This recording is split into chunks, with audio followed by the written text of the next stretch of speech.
नमस्कार, न्यूज मंच देख रहे हैं आप और मैं हूं विशाल वैभव। उत्तराखंड में यूसीसी जो है लागू करने को लेकर आज मुख्यमंत्री सचिवालय में जो है एक अहम बैठक बुलाई गई और इस बैठक के बाद उत्तराखंड के मुख्यमंत्री पुष्कर सिंह धामी जो है अपने संबोधन के दौरान जो है उत्तराखंड के जनता का जो है धन्यवाद किया है और क्या कुछ जो है वो कह रहे हैं। आपको छोड़ जाते हैं उनके बयान के साथ, बने रहिए न्यूज मंच के साथ।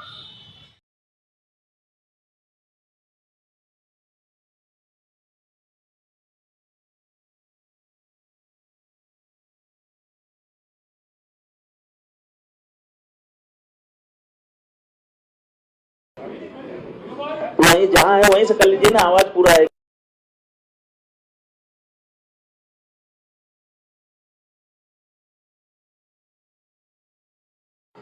जहां जहां है वहीं से लगा लीजिए।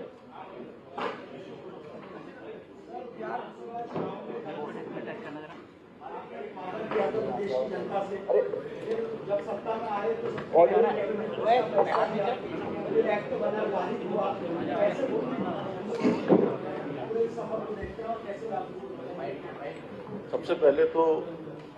आप सभी का मैं स्वागत करता हूं। आप सब इतनी बड़ी संख्या में पधारे हैं और हर मौके पर और हर निर्णय पर, जब पहला निर्णय हमने पहली मंत्रिमंडल की बैठक में किया था उस समय भी, और मुझे याद है 12 फरवरी 2022 को उत्तराखंड विधानसभा के आम चुनाव से ठीक 2 दिन पहले मैंने अपनी पार्टी की तरफ से उत्तराखंड की देवतुल्य जनता के सामने ये प्रस्ताव और ये संकल्प हमारी पार्टी का प्रस्तुत किया था कि नई सरकार के गठन होते ही हमारी सरकार सबसे पहला निर्णय समान नागरिक संहिता को राज्य के अंदर लागू करने और विधेयक के रूप में लाने के लिए हम पहला निर्णय लेंगे। और उत्तराखंड की देवतुल्य जनता का मैं आभारी हूं।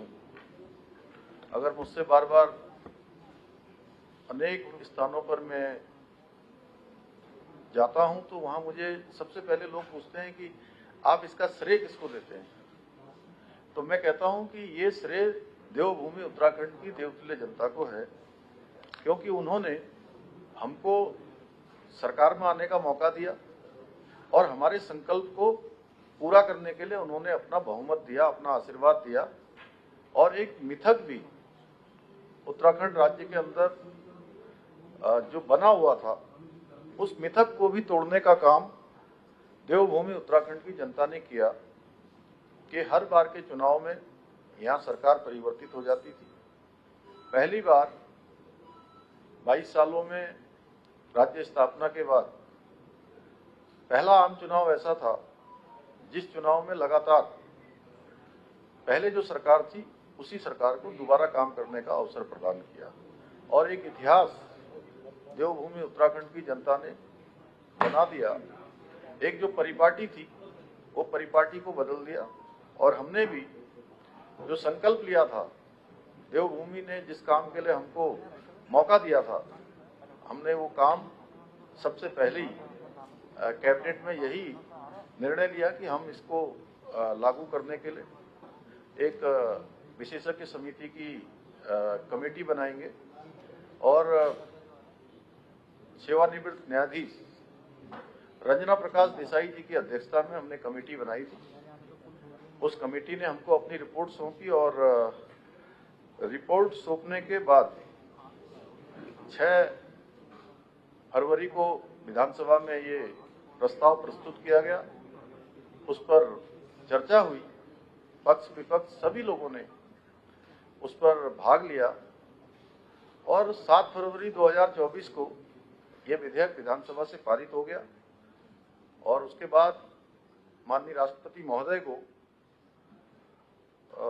उनकी सहमति के लिए इसको उनको प्रेषित किया गया, वहां भेजा गया और 12 मार्च 2024 को ये अधिनियम माननीय राष्ट्रपति महोदया की स्वीकृति के बाद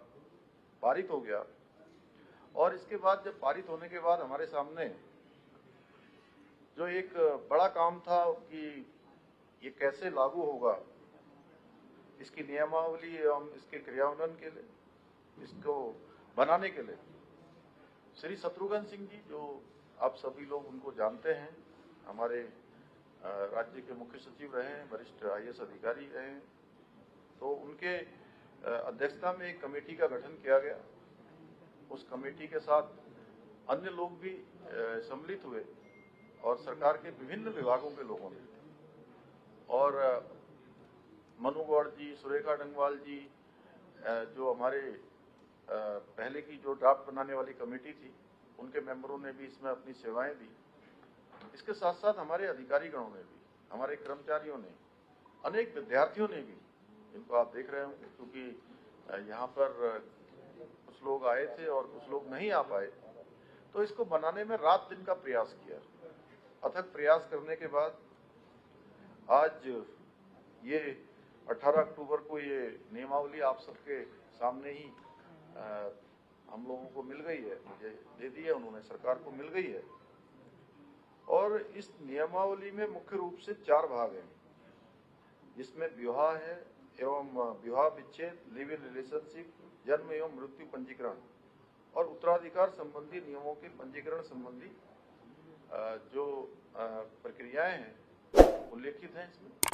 और जल्दी ही हम इसमें मंत्रिमंडल की बैठक करेंगे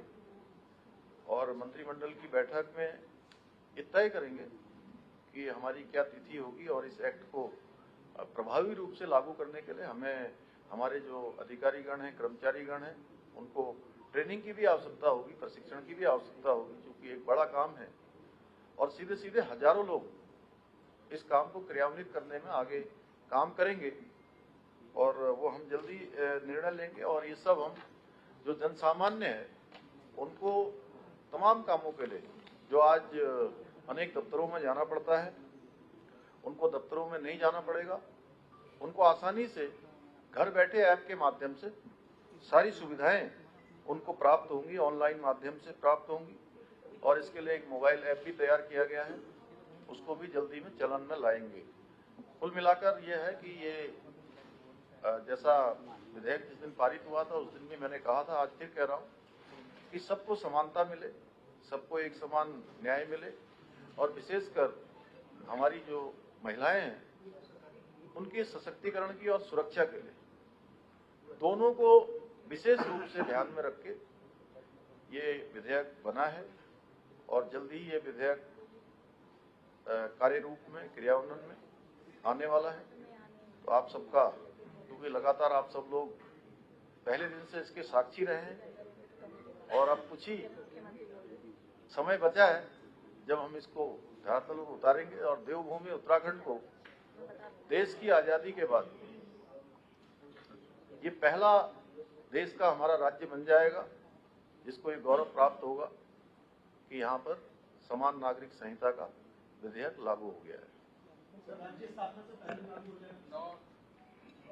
अभी हम लोग मंत्रिमंडल की बैठक करने वाले हैं आज, चूंकि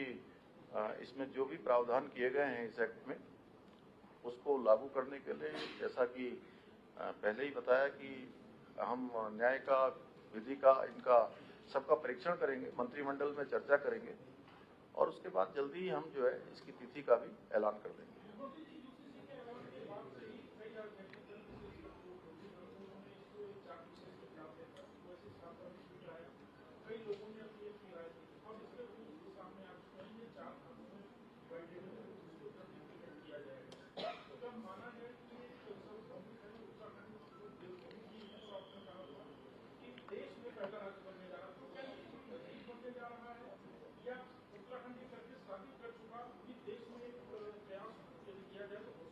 देखिए, मैंने शुरुआत में ही कहा है कि ये किसी के लिए, किसी के भी खिलाफ नहीं है, किसी को टारगेट करके नहीं लाया गया है और ये सबकी समानता के लिए है। और जब हम विशेष जब हम ड्राफ्ट बनाने वाली कमेटी का हम गठन कर रहे थे, उस समय भी मैंने कहा था कि चूंकि आपने भी वो प्रश्न, चूंकि आप बहुत आगे बढ़ गया है इसलिए इसको थोड़ा घुमा के पूछा है, मैं आपकी बात समझ रहा हूँ। देखिए, ये देवभूमि उत्तराखंड है और यहाँ 4 धाम है। हर स्थान पर देव स्थान है। ये सैनिक बाहुल्य हमारा प्रदेश है। देवभूमि के साथ साथ वीरभूमि भी है। प्रत्येक परिवार से कोई न कोई देश की सीमाओं पर देश की रक्षा के लिए इस उत्तराखंड के प्रत्येक परिवार से अपना योगदान दे रहा है। 2 अंतर्राष्ट्रीय सीमाओं से लगा हुआ है और हमने पहले ही कहा कि देवभूमि में हम सबके लिए एक समान कानून लाएंगे। कोई किसी पंथ का होगा, किसी वर्ग का होगा, किसी भी समुदाय का होगा, और उसके लिए हमको देवभूमि उत्तराखंड की देवतुल्य जनता ने अपना आशीर्वाद दिया, अपना समर्थन दिया, अपना मैंडेट दिया। तो देवभूमि की जनता ने ही कहा है हमसे कभी। सर, 7 फरवरी 2024 को जब विधानसभा से पारित हुआ तो 8 फरवरी को हल्द्वानी में बलपूर की घटना हुई और अब वो जब लागू होने जा रहा था उससे पहले धूप जिहाद और प्रदेश में कई घटनाएं हुई। बहराइच की घटना उत्तर प्रदेश के सामने। आपको ऐसा लगता है कि कोई एक वर्ग है जो ये नहीं चाहता यूसीसी जैसे कानून आए, या आपको इसका प्रभाव दिखता है इसमें? देखिए, जो लोग देश के अंदर देश की आज़ादी के बाद से लगातार तुष्टीकरण को बढ़ावा देते रहे, एक दूसरे के खिलाफ लोगों को लड़ाते रहे, क्षेत्र की और धर्म के आधार पर, वर्ग के आधार पर लोगों को बांटते रहे, उन लोगों को लगता है कि ये जो एक्ट है बहुत आसानी से, सर्वसम्मति से देवभूमि में लागू होने जा रहा है। लेकिन फिर मैं कहना चाहता हूं कि हम किसी को टारगेट करने के लिए ये एक्ट नहीं ला रहे हैं।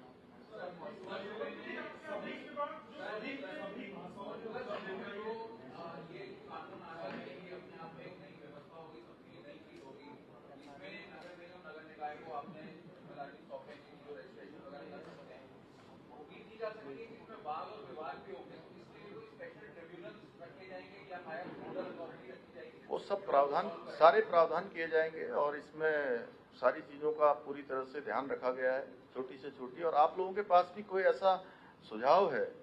तो आप जरूर दीजिए हमको, और निश्चित रूप से हम अमल में लाएंगे। और मैंने, जब आपको ध्यान होगा कि जिस दिन विधानसभा में ये पारित हो रहा था उस दिन मैंने पीठ से भी कहा था, अगर किसी के कोई सुझाव होंगे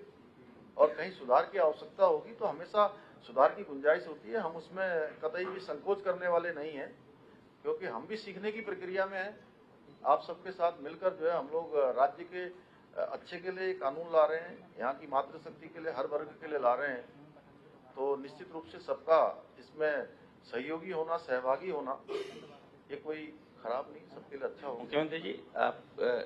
जो ये समान नागरिक संहिता की गंगा आपने जो बहाई है, मैं ये जानना चाहता हूँ, आप पोस्टर बॉय भी बन चुके हैं भाजपा के, तो क्या ये माना जाए या इस तरह की चर्चा भाजपा में भी हुई कि अन्य प्रदेशों में भी इसको, जो भाजपा शासित हैं, उनके लिए इस तरह की कोई? देखिए, ये अगर मैं भारतीय जनता पार्टी की दृष्टि से बात करूं तो मेरी पार्टी का ये देश की आज़ादी के बाद से लगातार ये संकल्प रहा, और श्यामा प्रसाद मुखर्जी